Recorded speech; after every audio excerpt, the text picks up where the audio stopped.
मुनव्वर मेरी आँखों को मेरे शम्सो दुहा कर दे. Okay, it's good because all the questions are relevant, alhamdulillah. Because if they were irrelevant, then we would be doing a disservice to this speech. Because people want to know that some people think I can only speak on controversial issues, even though this is controversial as well.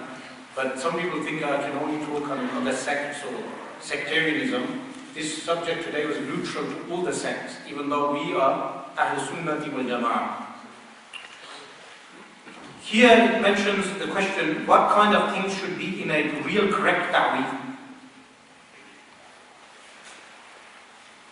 Either Quran, verses of Quran, or prayers, dua, ad'iyah, which are from the Sunnah of Rasulullah sallallahu alayhi wa sallam, or prayers which the ulama and the salihin, the pious people have written, and people use those prayers, but they are eligible.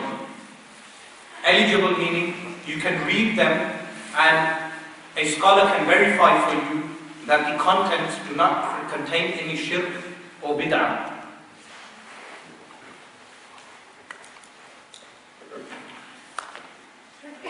Then, if the ta'weed contains numbers, number ta'weed are valid as long as the source is valid. And we covered that from the work of Imam Ghazali rahimahullah ta'ala.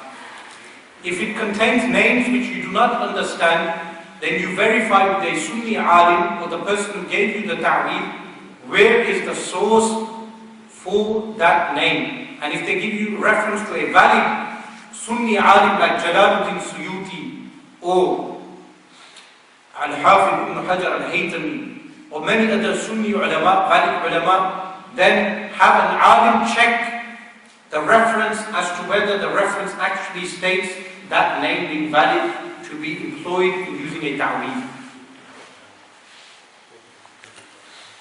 Can we get rid of waswasa? I mentioned the method in the talk. There are two types of waswasa. One is psychological and one is from shaitan. Both methods can be treated, and I mentioned the method of treatment in the talk. Which other scholars have permitted wearing a ta'weed? Can you list a few names? Yes, Al-Imam Jalaluddin Suyuti rahimahullah ta'ala is one. Al-Hafid ibn Hajar al-Haytami is another. Al-Imam Badruddin al-Aini rahimahullah ta'ala in his commentary on Sharh Ma'ani al-Asrar is a third. There are many other ulama who have validated ta'aweed which are valid, and the impermissible ta'aweed which are prohibited in the hadith are those which contain shirk or bid'ah or are uneligible or contain things which we do not know the meanings of. Where is the evidence we can use ta'aweed? The evidence, some of the scholars use the hadith narrated by Imam Abu Dawud and Imam Tirmidhi in the Sunnah, that Sayyidina Abdullah bin Amr ibn al-As radiallahu anhuma would place the Quran written around the necks of his children. And many of the ulama use this hadith to say it is permissible to write Quran or to write the dua which have been transmitted, prayers which have been transmitted from Rasulullah sallallahu alaihi wasallam or from the ulama, and place that around the necks. How should we dispose bad ta'weed? Is there a spell on them if we open them? Yes, this can happen. There are some cases where it does not do anything. I have opened many bad ta'weed. Someone found a bad ta'weed in the car, they brought it to me. I opened it, it had waliyad billah, things like Ya Fir'aun, Ya Haman, Ya Shaitan, waliyad billah. Such things written on the ta'weed. I opened it myself, had it disposed, but this should not be done by everyone. The general method of disposing of them, do not burn them in your homes. Do not open them in your homes. Take the bad ta'weed to a sewer and place it in sewer, or place it in a bucket of water outside. When the bad ta'weez dissolves, after you've removed the sellotape or other type of materials which people place on them, then let it dissolve and place the water, the contents of the water, into the gutter, the drain. This you do with bad ta'weez. As for good ta'weez, if you have old ta'weez, then place them in water, even in the house, let them dissolve, and then bury the paper. And the water itself, you can water plants with the water. Sometimes some people have opened bad ta'weez, bad talismans, and their hands have become crippled. That is very powerful magic. Very powerful magic. So if you find them banned, do not touch them, especially if you find dolls. You know, in voodoo, people use dolls and they place nails into dolls. If you find those kind of things, do not touch them. Pick them up with pliers and place them in a plastic bag or place them in a box, a container, and then dispose of them later by burning them outside far away.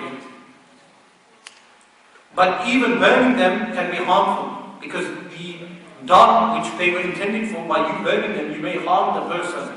So even then you must go to an expert, and they will tell you the correct method of disposing of them. Is the practice of Ouija board permissible to call or communicate to jinn? Ouija board has a history.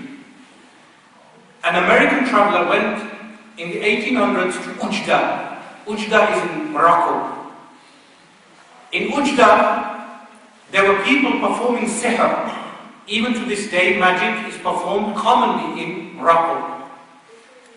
A particular person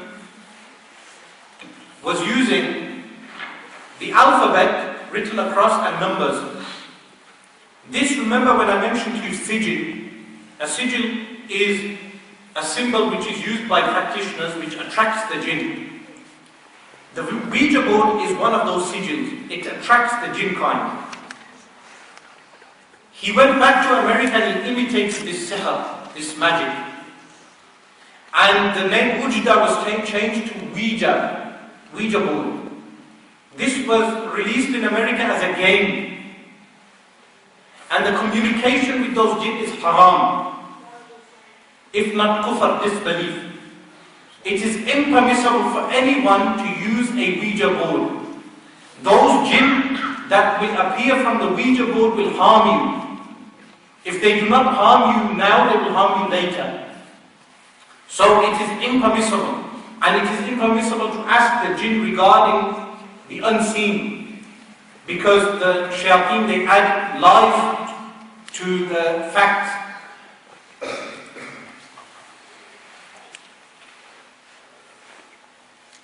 A question here regarding a sister. She screams at night, doesn't remember much, been happening for the last 15 months since marriage, also has marriage problems.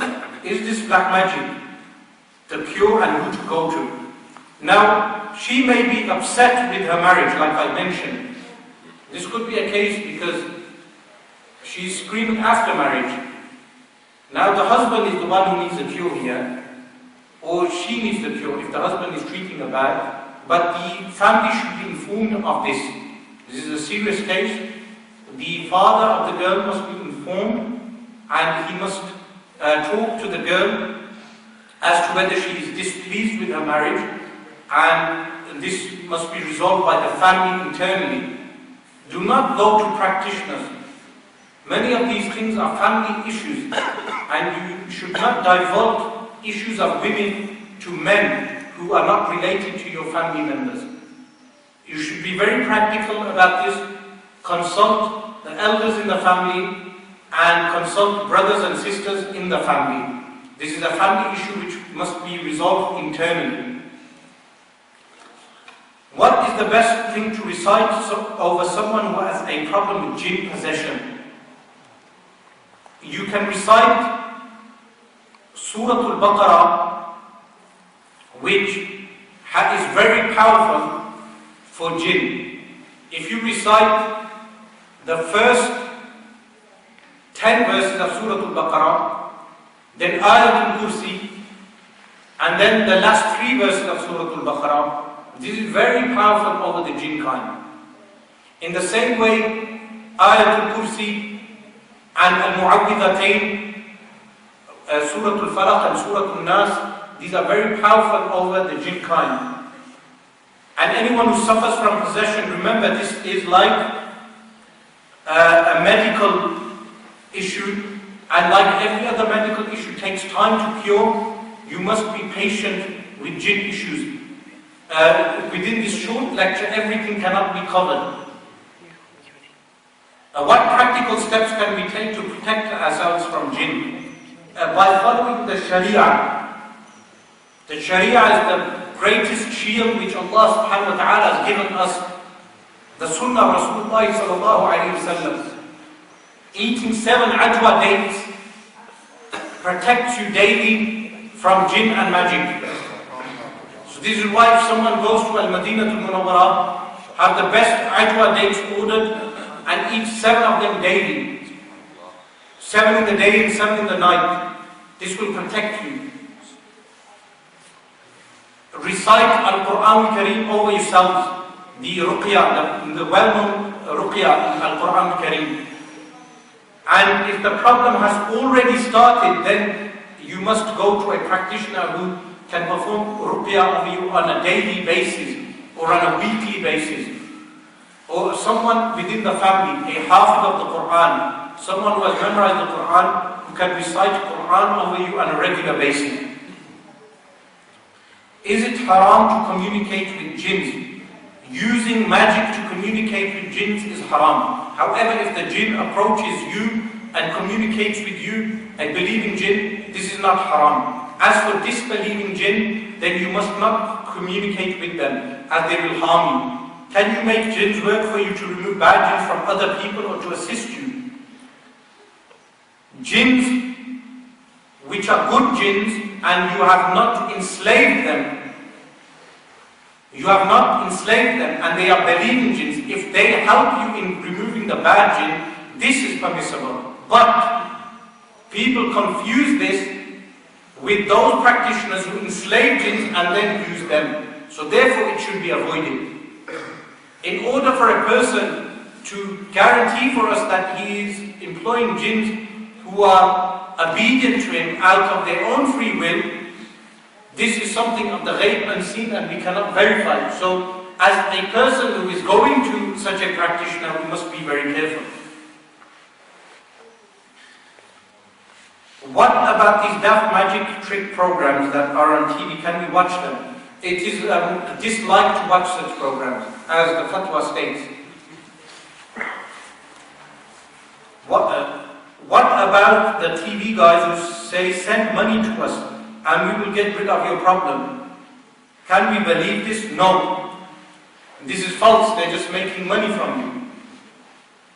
One man would blow over the screen. He would do ruqya over the screen. And he would say that, open the top, the lid of your water bottles at home. So someone phoned in and said, if your ruqya can get through the TV screen, why can't it get through the top of our bottles?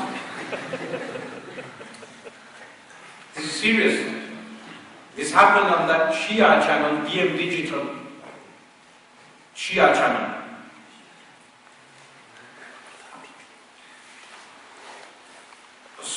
What is hisab kitab meaning? Some people ask for the infected person from the spiritual effect his or her name and their mother's name, and after that they tell either whether they are possessed or not. Hisab kitab is from ilmun nujum at-tanjim. This is one type of hisab kitab. Another type involves abjad, which is knowledge of numbers, numerical values. This type of knowledge is not even one meaning conjecture. It falls below one. It's not even conjecture. It falls below it. It falls under wahm. It is not verifiable. How they do it? is they take the name of the person. And when they take the name of the person, they get the numerical value of the name of the person. So if alif equals 1, ba equals 2, jim equals 3, dal equals 4, etc. Ha equals 5, waw equals 6, za equals 7, jim equals 8, etc.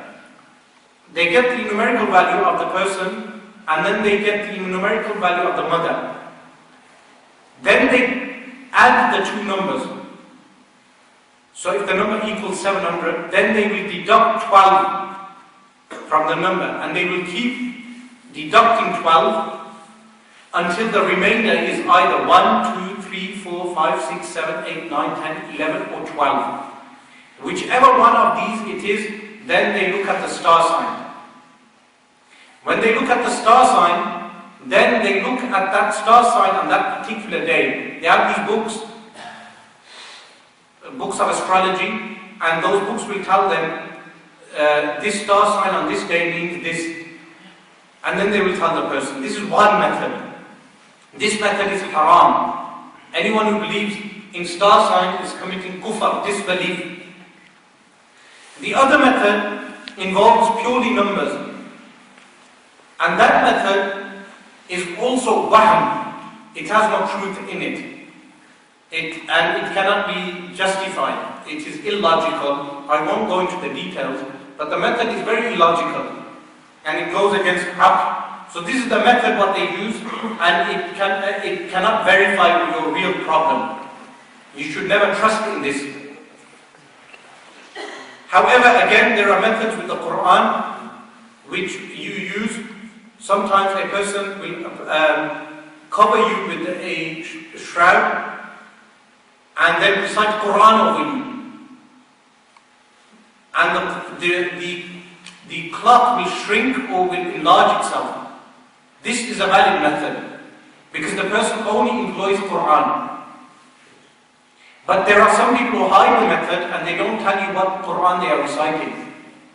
So again, this method needs to be verified with the ulama. When you go to a particular practitioner, you should verify whether that practitioner is an alim who is only employing Quran. The practitioner who blows with tasbih, gave me incense sticks. Should I leave them? Is this permissible in Sharia? Incense sticks are allowed because a good smell gets rid of jinn. You should burn bukhur and oud in the houses. These are permissible. Incense sticks are permissible. Somebody is said to be a faqir. He fasts every day and used some lemons by moving them around me to get rid of nazar. Is this permissible? Also the fasting every day. Remember, utruj tree, which is lime tree. The ulama mentioned that the lime tree does get rid of jinn. This is a permissible method. There are some methods which people get confused with magic and those methods. For instance, Al-Hafidh ibn Hajar al-Asqalani rahimahullah ta'ala in Fath al-Bari mentions a method that the practitioner will take an axe, warm the axe until it is hot, then wait for the axe to cool down. Once the axe has cooled down, they will rub the axe on the body of the victim. This has medicinal benefits. These type of practices fall under medicine. How do you differentiate between medicine and magic? The medicinal practices won't have shirk and will not go against Sharia. This is a very simple method. If the method goes against Sharia, then it is impermissible, like the chicken blood. Chicken blood is impure, so it goes against Sharia. So these are the two yardsticks you use if it goes against Tawheed of Allah subhanahu wa ta'ala. For instance, if someone believes that ta'weed cures in itself, such a person should not be given a ta'weed. Such a person should be taught Tawheed and the names and attributes of Allah subhanahu wa ta'ala. Such a person should be taught real tawheed. So the medicine is given appropriately according to the appropriate victim. Meaning, if the person is an alim and you give him a ta'weed, he will know that the ta'weed is like a paracetamol and it does not cure in itself. And we mentioned that the permissible type of ta'weed, like the ilm al-awfaq, falls under medicine. And the other type of ta'weed fall under spiritual cure. Then,